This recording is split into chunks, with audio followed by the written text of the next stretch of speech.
Welcome back. You're still tuned in to Daily Roundup on NBC. PatientCare is making waves after being named the 2025 Emerging Digital Healthcare Provider Award winner. Joining us to unpack what this milestone actually means for digital health, patient access, and the future of healthcare, we are joined by Jesse Schiceya, of course, CEO and co-founder, as well as Phillip Theisse, the CTO and also co-founder of PatientCare. Gentlemen, good evening to you both. Thank you so much for joining us. Good evening. Thanks for having us. Absolute pleasure to be having you, gentlemen. Phillip, let's start with you. Just help us understand what this recognition really means to you personally, and of course for you both as co-founders of PatientCare. The team that of course have been hard at work to build a brand that's of course trying to modernize, rather even push forward digital health. Yeah. So yeah, we've been definitely hard at work, and this award definitely shows it. For me personally, I think it's absolutely amazing, because we did win 1 or 2 awards in Namibia locally as well. So getting this award on a global stage just shows that even on an international basis, people are actually seeing what we do, and they actually think it's a cool thing that we do. So just seeing this thing going outside the Namibian borders, I think it's absolutely amazing, and it's a good onset to what is still to come. Absolutely. And congratulations to that, man. Jesse, talk to us about, or rather take us back in the beginning when, what problem in Namibia that healthcare systems actually inspired you to start PatientCare. What really were the problems you're trying to solve that you saw Namibia was lacking in, and you decided that, PatientCare is a solution to this? This goes back 2019, COVID-19. Right.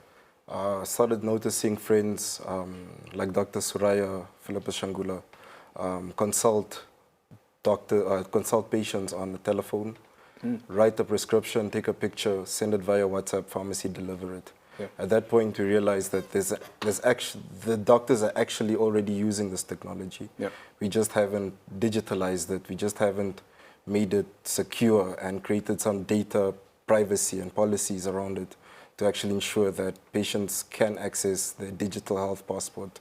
Patients can consult a doctor and have results, or go back and see which doctor did I talk to, what did this doctor prescribe. Yeah. So then the team and I, myself, Phillip, and Suraya, decided we will build this thing. And how we built it is a solution that enables you to contact the doctor online, make a booking for physical, order your medication, and we just keep adding really cool stuff to it. Yeah. The big problem is that 85% of Namibians can't afford private healthcare. So we're actually building for the 85% of Namibians, and later on we'll expand into Africa. But we already started slowly entering Africa. And how's the journey like since 2019 to 2026? If you can just briefly just give us that journey. Since 2019, it's been research. 2024, we launched the beta version. 2025, our CTO, Phillip, actually launched the stable version, and it's been great ever since. All right. Phillip, talk to us about about both your roles, as CTO and the CEO, how those roles actually differ and the strengths that both of you have and how they complement each other in actually building this company. Mm-hmm. Yeah, definitely. I mean, Jesse, being the CEO, obviously focuses on the business, the core business of PatientCare, right, where I focus more on the tech, so building the actual tech solutions.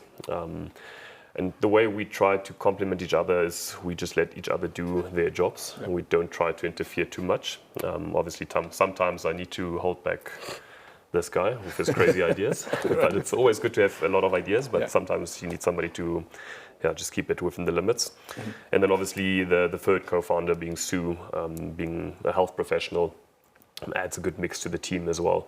So obviously, us being a health tech startup, you need some kind of doctor in the team, and Sue is the person for that. Mm-hmm. Very well. And I think it's safe to say, Jesse, that of course digital healthcare is really growing in Namibia. What were some of the biggest challenges? I think you mentioned one of them, that of course, rather the problem or the challenge that Namibians are facing, that they can't afford it. But what are the challenges that you faced, introducing initiatives such as, or rather innovative systems such as PatientCare or healthcare solutions daily? Well, for us personally, our biggest challenge as PatientCare is that we have a great president, we have a fantastic Minister of Health. However, when trying to engage with her team for a meeting, it's quite difficult. And then later on, you start hearing things like our president, which she's amazing. I love her. We all love her. She's doing great work. She says, let's support Namibian youth. Let's work with Namibians first. And then you start hearing the ones executing in the Ministry of Health, let's go put up a tender for international bidding. That kind of defeats the purpose. So it's been really difficult for us. We have a great Minister of Health as well, Honorable Esperance. She's fantastic. However, she can't be dealing with administrative work, you know. So getting ourselves in the right rooms with the right executors, I believe, which would be the ED and the team, is exactly what we need. And that's been a real struggle for us. Recently, NIPDB had the Namibia Private-Public Partnership Forum. Again, Honorable President mentioned, let's work with the youth, let's work with the innovations in Namibia before we go out into the world. Yeah. So for us, that's been the most difficult. I mean, obtaining clients, obtaining partners, it's not been difficult at all. Is there any, perhaps, another way to look around that and perhaps find another solution, or still, focus on, of course, getting this government support? I believe solutions like PatientCare needs government support because we are a social enterprise. We're not just for profit, if one has to put it that way. We've reduced the cost of healthcare tremendously by 80%. And also building for the 85% of Namibians is literally building for the people that the government works with, the Ministry of Health works with. Yeah. And in working with the Ministry of Health, we believe that we can solve the big problem. Building new hospitals is difficult. Hiring staff is expensive. But now, bringing technology to the people, and people don't have to wait in long queues.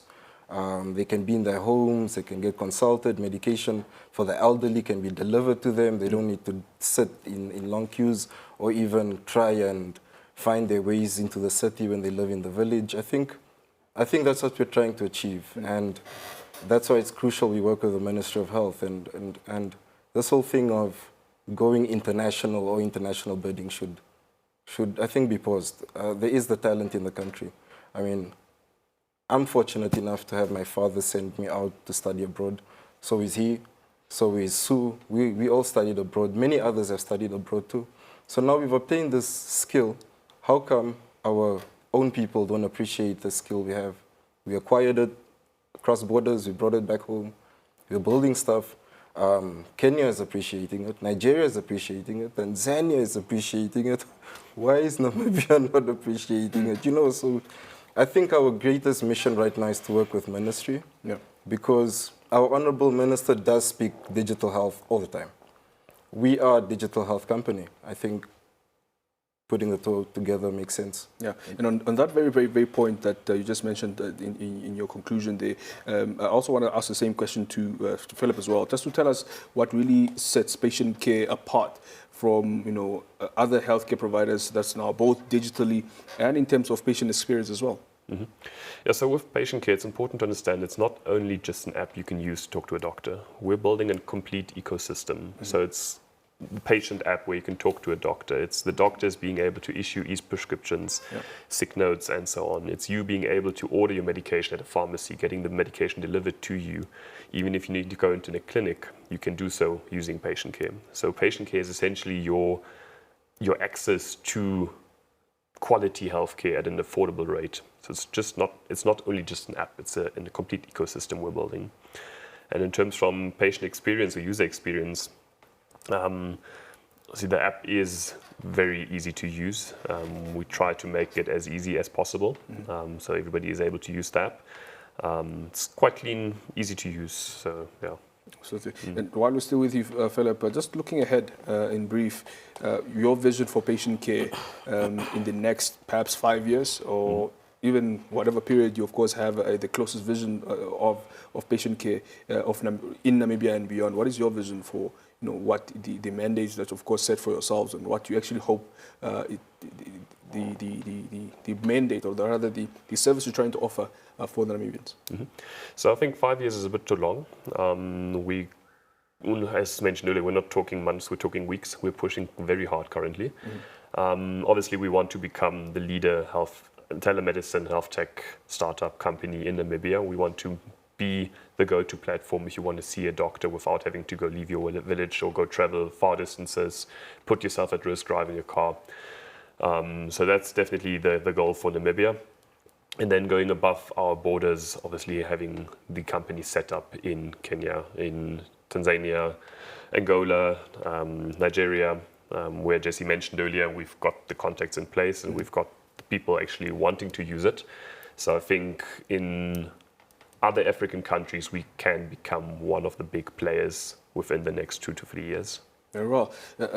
Jesse, as we conclude with you, your advice for young Namibians who are, of course, trying to then step into the business of healthcare and also trying to come up with innovative ideas for healthcare in technology or any other space. So what is your advice to them? And perhaps just talk to us about what your vision as well as a CEO for PatientCare going forward.